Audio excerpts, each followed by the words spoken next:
All right, well, to get started, we'll just go ahead and get into our introductions.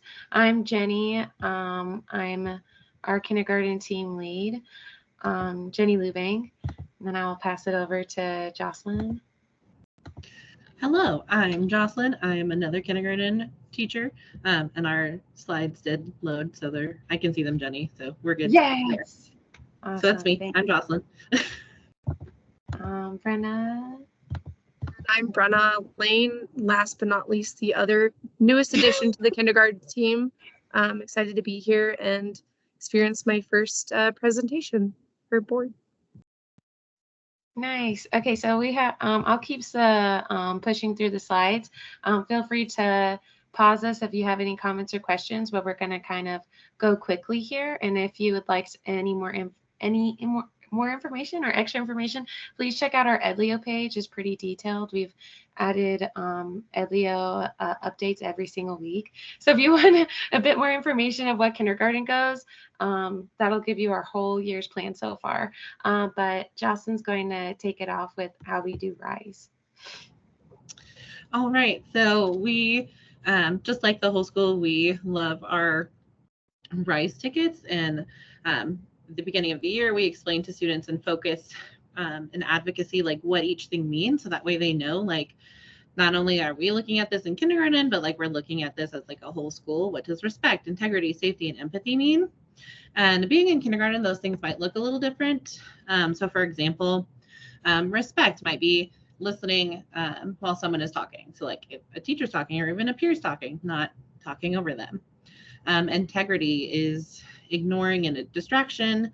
If you see someone dropping something, giving that to them, or even knowing that something you have might be a distraction, so putting that away, that kind of thing. Safety, especially right now during all the changing weather in the cold season, coughing into your elbow or making sure you're washing your hands and using hand sanitizer. That's really big and important in safety for kindergarten. And then an example of empathy. If you see like a student sitting out while we're doing like our free choice or on the playground, just inviting them to join your group and playing with them, asking if someone's feeling okay, that kind of thing. Awesome. Thank you, Jocelyn. We're going to dive into curriculum. And so the first thing that we're going to talk about is big ideas. That's our math curriculum. If you want more information, of course, check out Edlio, but also the math standards. They're to the left of the screen here. And then to the right is kind of our overview of how we go through math. But we're kindergarten, so we're going to show you a lot of visuals. In kindergarten, we do a lot of hands-on learning, and that's through our centers. So this is a brief overview of what our centers might look like in the classroom. So you'll see that some groups meet every single day and other groups do not. And so we want to give the students who need an extra support more opportunities for growth and support. So then they'll meet with us every single day. While the students who need more of a challenge, we can give them a challenge at the beginning of the week or potentially at the end of the previous week, and then they can keep working on accelerating or meeting that goal. This is some examples of the centers that we have in our classroom. This is Miss Lane's Awesome Kiddos, and you can see that they're working with manipulatives, they're working in small groups, and they're doing, in each group they're working on a different skill. In literacy, it's very similar. We do not do big ideas curriculum, but we do open core curriculum. If you would like to see a little bit more of an overview, check out the right side. In small groups, we also use Bob's books and Sound Partners. If you have any littles at home, I would highly suggest getting Bob's books. If you have a Costco membership, they're like a third of the price. And then once again, just that brief overview of what centers looks like and why we group the students the way we group them. Also, the colors don't mean anything. And we let the color, like all the students know, the colors don't mean anything. If you're in purple group, that doesn't mean that Miss Lubang loves you the most or Miss Lubang doesn't love you. It means that you're in purple, and purple's a great color. So we go over that with them. And then literacy centers are very similar to our math centers. Each one of them is doing something different that's hands-on.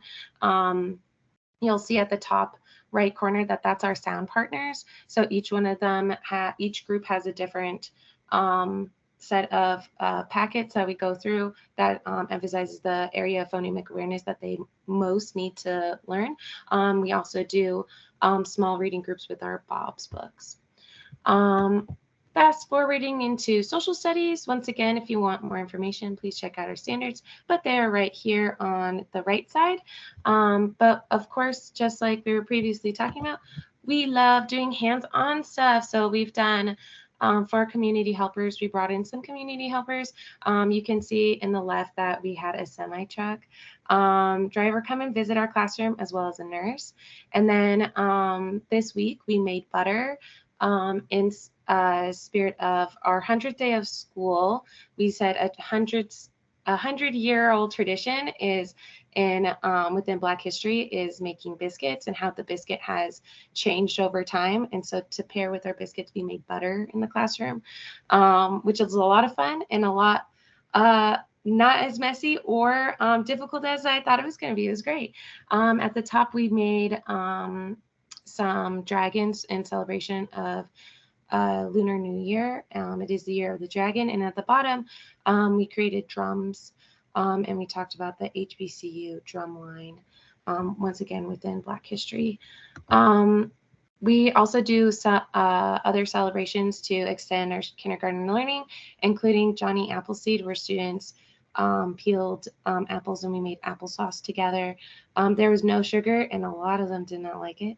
And then we also did a Thanksgiving celebration with one another. We talked about the history of Thanksgiving, the Wampanoag people, and why community is important.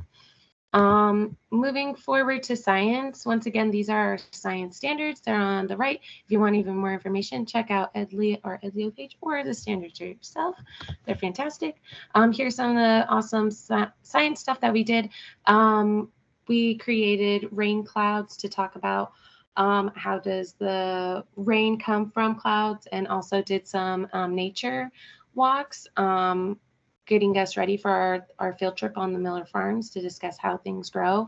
Some other projects that we did that are not here was a push and pull laundry basket race. It just timed them. How many seconds do you think that you can push or pull a student that was in a laundry basket?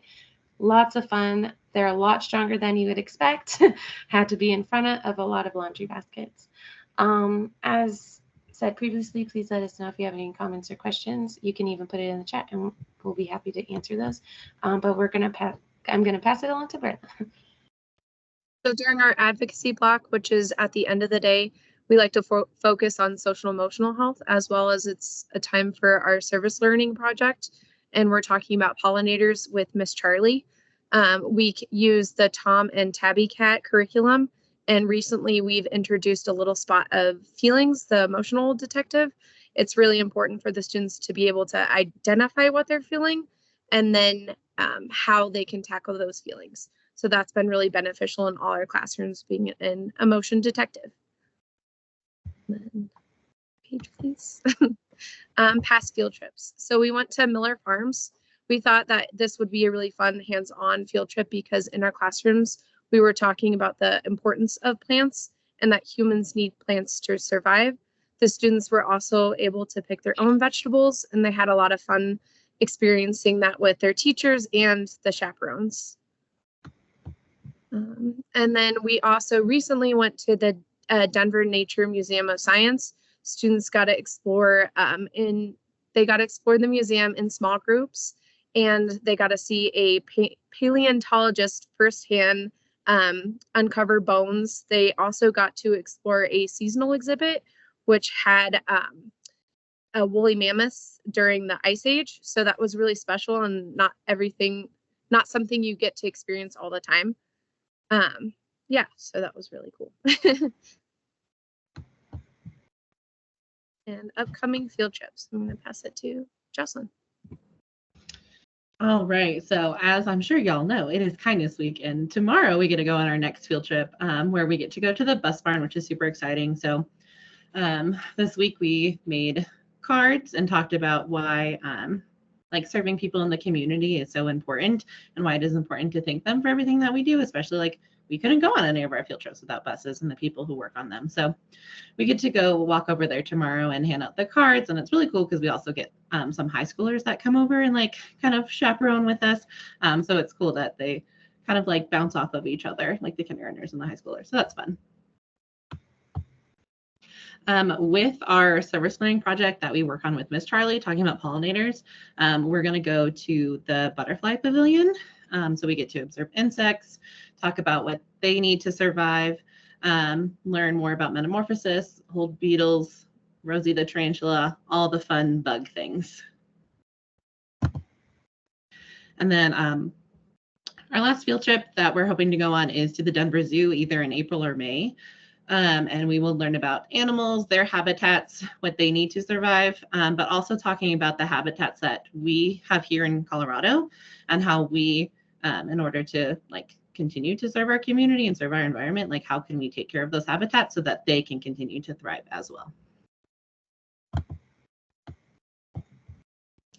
So our end of the year research project that we do is we focus on rainforest animals. So like all year long, we've been talking about like, what do living things need? What is a living thing?